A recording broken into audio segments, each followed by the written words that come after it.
फिर से लेकर आ चुके हैं आप लोगों के लिए शाम की सभी ताज़ा और बड़ी खबरें। एक एक कर आपको सारी खबरों की जानकारी देंगे। आज देश दुनिया में क्या कुछ हो रहा है। दरअसल दोस्तों सबसे पहली जो बिग ब्रेकिंग निकल कर आ रही है, किसान नेता राकेश टिकैत भड़के बोले बीजेपी ने हमारे ऊपर हमला कराया। जी हाँ, दरअसल दोस्तों आप लोग बता दें एबीपी के छात्र जिनका खुद का जो है यहाँ पर आपको बता दें पूरा का पूरा संगठन जो बीजेपी का है दोस्तों, उन छात्रों ने जो है यहाँ पर राकेश टिकैत पर जो हमला किया था उसको लेकर भड़क गए टिकैत। इसके बारे में आपको बताएंगे। वहीं पर दोस्तों अगली बिग ब्रेकिंग में हम आपको बताएंगे आज आमने सामने ममता दीदी और मोदी जी फिर से एक बार उड़ाएंगी धज्जियां। इसके बारे में भी आपको विस्तार से बताएंगे। वहीं पर दोस्तों अगली बिग ब्रेकिंग में हम आपको बताएंगे गुजरात विधानसभा में पारित हुआ लव जिहाद। जी हां, अब यह है दोस्तों नया गुजरात मॉडल, यानी कि अब लव जिहाद जैसे बेवकूफ़ी कानून लाए जाएंगे। इसके बारे में भी आपको विस्तार से बताएंगे। वहीं पर दोस्तों अगली बिग ब्रेकिंग में हम आपको बताएंगे। जी हाँ, दरअसल आप लोग बता दें विश्वकर्मा पर 48 घंटे का प्रतिबंध लगा दिया गया है। यानी कि अब दोस्तों बीजेपी के नेता असम में हार को सहन नहीं कर पा रहा है। आपको पता है विश्वकर्मा ने क्या कहा है, जिन्हें बीजेपी अपना चेहरा बनाकर घूमती है। जी हाँ, सीधी सीधी धमकियां दे रहे हैं लोगों को कि जो एनआईए लगाकर अंदर डलवा दूंगा, इस तरीके की भाषा। यानी कि अब हार रहे हैं तो पिट रहे हैं। जब हारने लगता है ना दोस्तों तो इंसान बौखला जाता है। इसके बारे में भी बताएंगे। वहीं पर रणदीप सुरजेवाला का हेमंत विश्वास पर बड़ा हमला, बोले फिलहाल बीजेपी अब सब हथकंडे अपनाएगी, हार रही है तो, लेकिन उनके हथकंडे काम नहीं आने वाले। जी हाँ, इसके बारे में भी आपको विस्तार से बताएंगे। वहीं पर दोस्तों अगली बिग ब्रेकिंग में हम आपको बताएंगे ममता बनर्जी ने मोदी को खदेड़ा, जमकर लगाई लताड़। इसके बारे में भी आपको विस्तार से बताएंगे। वहीं पर दोस्तों किसान नेता राकेश टिकैत की बड़ी चेतावनी, मई में करेंगे संसद का घेराव। जी हाँ दोस्तों, किसान नेता राकेश टिकैत ने ऐलान कर दिया कि अब मई के अंदर संसद का घेराव होगा। इसके बारे में भी आपको विस्तार से बताएंगे। वहीं पर दोस्तों तेजस्वी यादव का मोदी सरकार और नीतीश पर बड़ा हमला, बोले बिहार में भी चोरी की सत्ता हासिल करके बैठी भाजपा की सरकार। जी हां, ईवीएम में बड़ा खेल किया गया था। इसके बारे में भी आपको विस्तार से बताएंगे। वहीं पर अगली बिग ब्रेकिंग में हम आपको बताएंगे दोस्तों। जी हां, दरअसल आप लोग बता दोस्तों लगातार जो है यहाँ पर ईवीएम को लेकर घिरती जा रही मोदी सरकार। लोगों ने उठा दिए सवाल, बोले फिलहाल बंगाल में भी बैन करो ईवीएम को। जी हां, पूरी तरीके से भारतीय जनता पार्टी बौखला चुकी है हार से। इसके बारे में भी आपको विस्तार से बताएंगे। वहीं पर दोस्तों अगली बिग ब्रेकिंग में हम आपको बताएंगे। जी हां, दरअसल दोस्तों आप लोग बता दें अब जबरदस्त तरीके से जो है यहाँ पर मोदी सरकार के मंत्री दे रहे विवादित बयान। दरअसल दोस्तों आप लोग बता दें लगातार विवादित बयानों का सिलसिला शुरू हो गया। यहां तक कि आपको बता दें कि असम में तो जो कांग्रेस के पूर्व मंत्री है उनके बेटे को धमकी दे दी बीजेपी वालों ने कि अगर जो है यहां पर ज्यादा करा तो फिलहाल गोली से मार देंगे। जी हां, इस तरीके की दोस्तों आप लोग बता दें कार्तिकीय जनता पार्टी के जो भारतीय जनता पार्टी के लोग हैं दोस्तों उनके ऊपर प्रतिबंध लग रहा है। चुनाव आयोग उनको 48 घंटे के लिए प्रतिबंध कर रहा है। तो अब आप खुद सोच लीजिए कि बीजेपी के लोग कैसे बौखलाए हुए। इसके बारे में भी आपको विस्तार से बताएंगे। तो सारी खबरें दोस्तों एक एक कर देंगे। फिलहाल खैर चलिए बढ़ते हैं सबसे पहली और सबसे बड़ी खबर की ओर। दरअसल दोस्तों आप लोग बता तीनों कृषि कानून को लेकर राकेश टिकैत पर करवा दिया गया हमला। जी हाँ, और आपको बता दोस्तों ये एबीपीवी के छात्र हैं। जी हाँ, और दोस्तों ये छात्र जो है बीपी के हैं, ये छात्र संगठन ये भाजपा का संगठन है। जी हाँ, आपको बता दें दोस्तों लगातार जो है यहाँ पर ये तस्वीरें वायरल होती जा रही हैं। इस शख्स को देखिए जो कि आपको इस फोटो में नजर आ रहा होगा बीजेपी नेता के साथ। जी हाँ, अब दोस्तों भाजपा पर सवाल उठ गए कि क्या राकेश टिकैत से डर गई है भाजपा की सरकार। जिस तरीके से लगातार किसान नेता राकेश टिकैत पे हमले करवाए जा रहे हैं दोस्तों, इससे एक बात तो साफ है कि फिलहाल बीजेपी डर गई है किसान नेता राकेश टिकैत से। ऐसा क्यों होता है दोस्तों, जिन लोगों के तार बीजेपी से जुड़े होते हैं वही हमला कर देते हैं। उनकी ही गाड़ी में ईवीएम पाई जाती है जो बीजेपी के नेता होते हैं, और जो बीजेपी के जो यहाँ पर दोस्तों युवा संगठन होते हैं वो राकेश टिकैत पर एक तरीके से हमला कर देते हैं।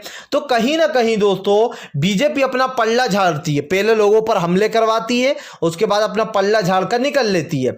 चुनाव आयोग के साथ भी यही किया। लोगों ने जो यहाँ पर वो मशीनों में हेराफेरी की जा रही है, ईवीएम को गाड़ी में रखा जा रहा है। सवाल यही उठता है कि क्या किसान नेता राकेश टिकैत बीजेपी के जहन और दिमाग पर इस तरीके से छा गए कि बीजेपी को अब डर लगने लगा है। फिलहाल खैर चलिए हम बढ़ते हैं और अगली बिग ब्रेकिंग की तरफ। बता दोस्तों अगली जो बड़ी खबर निकल कर आ रही है, आप लोग बताते भारतीय जनता पार्टी के, जी हाँ आप लोग बता दोस्तों, नेता पर लगा 48 घंटे का बैन। ये है दोस्तों असम में बीजेपी के हालात कि अब जब पता चल गया है कि हम हार रहे हैं दोस्तों, तो जबरदस्त तरीके से लगातार लोगों को धमकियां दी जा रही हैं, लगातार जो कांग्रेस के लोगों को डराया जा रहा है। और आप दोस्तों हेमंत विश्वास, जिसको बीजेपी अपना चेहरा बनाकर घूमती थी, जी हाँ सीएम का चेहरा बनाकर, हेमंत विश्वास ने आपको पता है क्या किया दोस्तों, धमकी दे दी है। जी हाँ धमकी दे दी और कहा है कि फिलहाल एनआईए की झूठी रिपोर्ट एनआईए की रिपोर्ट बिठवाकर अंदर डलवा दूंगा। इस तरीके की धमकियां दी जा रही हैं। अब दोस्तों सवाल यही उठता है कि फिलहाल जिस तरीके से बीजेपी हार रही है, क्या वो जो यहाँ पर सीधे सीधे इस पर उतर आई है कि अब लोगों को डराया धमकाया जाएगा। आपको बता दोस्तों जिस तरीके से यहाँ पर हेमंत विश्वास ने ये बयान दिया, इसको लेकर वो घिरते हुए नजर आ रहा है, जिसके चलते चुनाव आयोग ने उनको 48 घंटे के लिए बैन कर दिया है। ना कोई रैली कर पाएंगे ना कुछ। सोचिए दोस्तों यहीं से हार का पता लग गया भाजपा की। बिल बिलाएंगे दोस्तों, बिल बिलाएंगे। अभी आपने देखा होगा जब कहीं आग लगती है, जब इंसान जलता है तो पहले बिल बिलाता है। जी हाँ ऐसा ही कुछ हाल अभी भारतीय जनता पार्टी का। दोस्तों आज आप लिख के रख लीजिए कि एक दिन वो भी आएगा जब बीजेपी को कोई धर्म साटे नहीं पूछेगा और एक वोट भी नहीं मिला करेगा बीजेपी की सरकार को। जी हाँ अभी जितनी धांधली करना कर ले, इसके बाद बीजेपी का सुपड़ा साफ होना शुरू हो गया फिलहाल। खैर चलिए हम बढ़ते हैं और अगली बिग ब्रेकिंग की तरफ। बता दोस्तों अगली जो बड़ी खबर निकल कर आ रही, किसान नेता राकेश टिकैत की मोदी सरकार को चेतावनी, मई में होगा संसद का घेराव। जी हाँ दरअसल दोस्तों आपको बता, जब से किसान नेता राकेश टिकैत के ऊपर हमला किया गया है दोस्तों बीजेपी के लोगों द्वारा, तब से किसान नेता राकेश टिकैत और भी ज्यादा गुस्से में आ गए। उनका कहना है हम कोई राजनीतिक दल थोड़ी है जो हमारे ऊपर भाजपा के लोग हमले करा रहे हैं। उनकी गाड़ी को तोड़ दिया गया, यहाँ तक कि दोस्तों पुलिसकर्मी से छीनकर गोली भी चलाई जा रही थी। सोचिए आप, ये है जो है वहां का युवा संगठन बीजेपी का, और बाकायदा इसके फोटो है बीजेपी के नेताओं के साथ। सवाल यही उठता है कि आज जिस तरीके से लोगों को डराया धमकाने का काम कर रही है भारतीय जनता पार्टी अमित शाह और मोदी के राज में, तो ये दोस्तों कब तक चलेगा। 1 साल और रहेगी ये सरकार, 2 साल और रहेगी, उसके बाद इसका सुपड़ा साफ होना है। फिर देखेंगे क्या करते हैं ये लोग। ये अंधभक्तों की टोली अपने आप साफ होगी दोस्तों, और ये जो गोदी मीडिया जो दलाली कर रही है ये अपने आप सुधरेगी। आप खुद देखोगे जब ये न्यूज़ मोदी के खिलाफ ही चलाया करेंगे जब मोदी सत्ता से बाहर होगा। तो फिलहाल हम आपको बता दोस्तों प्रधानमंत्री मोदी के ऊपर सवाल उठ रहे हैं। जी हाँ जिस तरीके से राकेश टिकैत के ऊपर हमला हुआ है, सवाल ये भी दोस्तों कि अब मई में राकेश टिकैत ने साफ चेता दिया कि फिलहाल मई में घेराव होगा संसद का। अब क्या करेगी दोस्तों बीजेपी, जब मई में घेराव करेंगे राकेश टिकैत, तो सरकार के पास अब क्या रहेगा यार, ये सोचिए आप। क्योंकि एक तरफ दोस्तों देखिए ईवीएम का मुद्दे ने तुल पकड़ लिया है, दूसरी तरफ किसानों को सरकार न छल से हटा पाई ना बल से हटा पाई। किसानों का सोचा था कि ये भी शाहीन बाग की तरह धरना होगा, हम इन्हें धोखे से हटा देंगे, कुछ लोग बचेंगे, लेकिन दाव इनका उस पर उल्टा पड़ गया। कहते हैं कभी कभी शेर को सवा शेर जब मिल जाता है तो दाव उल्टा पड़ता ही है। जी है दोस्तों, और ये बीजेपी की अंत की शुरुआत हो चुकी है। आपको पता है कि असम में किस तरीके से जो यहाँ पर लोग रो रही हैं, महिलाएं रातों को निकल गई, पुलिसकर्मी महिलाओं को डराया जा रहा है बीजेपी द्वारा फिलहाल। खैर चलिए हम बढ़ते हैं और अगली बिग ब्रेकिंग की तरफ। बता दोस्तों अगली जो बड़ी खबर निकल कर आ रही है, आज ममता बनर्जी और मोदी आमने सामने। जी हाँ दरअसल दोस्तों आप लोग बता दें आज जबरदस्त तरीके से मोदी की ममता ने उड़ाई धज्जियां। जी हाँ आपको बता दोस्तों लगातार किसान नेताओं के बीच में वॉर जारी है, जहां एक तरफ ममता बनर्जी हिंदुत्व के इस पर भारी पड़ती हुई नजर आ रही है अब की बार, तो वहीं दूसरी तरफ बीजेपी बौखला रही है, 8 चरणों में चुनाव करा रही ताकि ज्यादा से ज्यादा घपलेबाजी की जाए और ज्यादा से ज्यादा रैलियां की जाए। लेकिन सवाल वही दोस्तों कि ममता बनर्जी से इतनी क्यों डरी हुई है बीजेपी की सरकार कि 8 चरणों में चुनाव कराया गया। सोचिए, ये सोचने वाली बात है दोस्तों कि 8 चरणों में, मतलब ममता बनर्जी से इतनी डर चुकी है भाजपा की सरकार के 8-8 चरणों में चुनाव करा रही है। सरकार सोचती है दोस्तों हम बैंकों का निजीकरण करेंगे, जनता हमारा क्या उखाड़ लेगी, हम कृषि कानून लाएंगे, अडानी और अंबानी की प्रॉपर्टी को डबल करेंगे, जनता हमारा क्या उखाड़ लेगी, वोट तो हमने ले ही लिया अब। लेकिन अब जब ये जनता दोस्तों पिछवाड़े पे लात मारेगी, उसके बाद इस भारतीय जनता पार्टी को पता चलेगा कि फिलहाल जनता की पावर क्या होती है। इस जनता ने आपको सत्ता में लाया है, वही लात मार के नीचे भी फेंक देगी। जी हाँ फिलहाल खैर चलिए हम बढ़ते हैं और अगली बिग ब्रेकिंग की तरफ। बता दोस्तों अगली जो बड़ी खबर निकल कर आ रही, तेजस्वी यादव का मोदी सरकार और नीतीश पर बड़ा हमला। बोले फिलहाल बिहार की सत्ता भी ऐसे ही बेईमानी से हासिल की गई है। दरअसल दोस्तों तेजस्वी यादव ने फिर से एक बार ईवीएम पर सवाल खड़े कर दिए। उनका कहना है कि बिहार में भी ज़बरदस्त तरीके से ईवीएम में धांधली की गई है और दोस्तों तेजस्वी यादव को बस थोड़ी सी ही सीटों की ज़रूरत थी, उसके बाद उनकी सरकार बन जाती, लेकिन वहाँ पर जमकर दोस्तों घोटालेबाजी हुई थी। अगर आपको याद ना हो तो दोस्तों याद दिला दूं, आपको याद होगा कि बिहार में जब चुनाव हो रहे थे तब भी एक ईवीएम पकड़ी गई थी। उस वक्त चुनाव आयोग ने कोई एक्शन नहीं लिया था। जी हाँ, वो तो ये वीडियो राहुल गांधी समेत कई लोगों ने ट्वीट किया और ये वीडियो सबसे अच्छी बात दोस्तों, जो मेन जो स्ट्रीम मीडिया जो है, जो आज ये गोदी मीडिया बन चुकी, ये इन चीज़ों को खुलासे नहीं करते।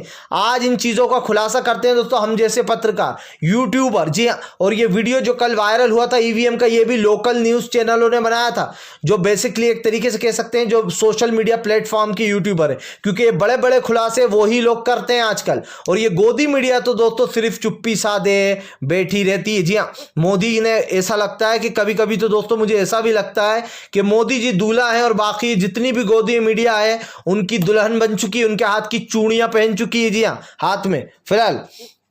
खैर चलिए हम बढ़ते हैं अगली बिग ब्रेकिंग की तरफ। बता दोस्तों अगली जो बड़ी खबर निकल कर आ रही है, आपको बता दें असम में खो चुकी है अपना, जी हाँ आपको बता दें अपना विश्वास भारतीय जनता पार्टी। दरअसल दोस्तों रणदीप सुरजेवाला ने मोदी सरकार पर बड़ा हमला बोलते हुए कहा कि फिलहाल ये बात इस बात की ये जो बात हुई है ये इस बात की गवाह है कि फिलहाल हेमंत विश्वास ने जिस तरीके से विश्वकर्मा ने ये बयान दिया है कि जो यहाँ पर होंगुली को जो यहाँ पर एनआईए का झूठा केस लगाकर अंदर डलवा देंगे, ये बात साबित हो चुकी है कि भारतीय जनता पार्टी अपनी सरजमी उसमें खो चुकी है असम में। तो कहीं ना कहीं दोस्तों अब बीजेपी के ऊपर सवाल उठते हुए खड़े हो रहा है कि भैया बीजेपी हारने लगती है तो डरती क्यों। जी हाँ, अभी तो दोस्तों शुरुआत हुई है। जब प्रधानमंत्री नरेंद्र मोदी, जब ये मान लीजिए प्रधानमंत्री के चुनाव होंगे दोस्तों नए पीएम के, उस वक्त जब अंधभक्तों की टोली निकलेगी और जब मोदी को करारी शिकस्त मिली, अगर सोचिए अगर पीएम मोदी 2024 में पत्ता साफ होगा तब क्या करेंगे भाजपा के, क्योंकि फिर तो पूरी तरीके से इनका जो साम्राज्य है वो ढह जाएगा। इनका जो किला ये बनाने की कोशिश कर रहा है वो बुरी तरीके से ढहेगा। जी हाँ, फिलहाल खैर चलिए हम बढ़ते हैं अगली बिग ब्रेकिंग की तरफ। बता दो तो अगली जो बड़ी खबर निकल कर आ रही है, आपको बता दें टिकैत के हमले के बाद किसानों में रोष और गुस्सा देखने को मिल रहा है। दरअसल दोस्तों आप लोग बताएं तीनों कृषि कानून को लेकर 4 महीने से ज़्यादा से बैठे हुए किसानों का गुस्सा फूट रहा है। उनका कहना है कि फिलहाल भारतीय जनता पार्टी हमारे नेताओं पर हमला करा रही है। जी हाँ, और अब भारतीय जनता पार्टी डर चुकी है क्योंकि किसान उन पर भारी पड़ रहा है। दोस्तों जहाँ जहाँ ये गाँव में जा रहे हैं वहाँ वहाँ किसान इन्हें दौड़ा दौड़ा कर भगा रहे हैं। आपने देखा होगा हरियाणा में किस तरीके से इनकी फजीयत की गई है, यहाँ तक कि जो यहाँ पर दोस्तों हिसार में ज़बरदस्त तरीके से जो भगाया गया है दुष्यंत चौटाला को, उनका हेलीकॉप्टर तक उतारने नहीं दिया। ये हालत हो गई है दोस्तों। और आज कुछ अंधभक्त ये, और दोस्तों कुछ अंधभक्त ऐसे भी होते जो इन न्यूज़ों को कहते हैं कि भैया ये न्यूज़ तो जो है यहाँ पर मोदी जी के खिलाफ है। जी हाँ, सोचिए सच्ची न्यूज़ें जो होती हैं वो मोदी जी के खिलाफ लगती हैं अंधभक्तों को। तो भैया अंधभक्तों की टोली समझ जाए अब, क्योंकि भाजपा का राज तो अब वैसे भी आने वाले समय में ख़त्म होने ही वाला है।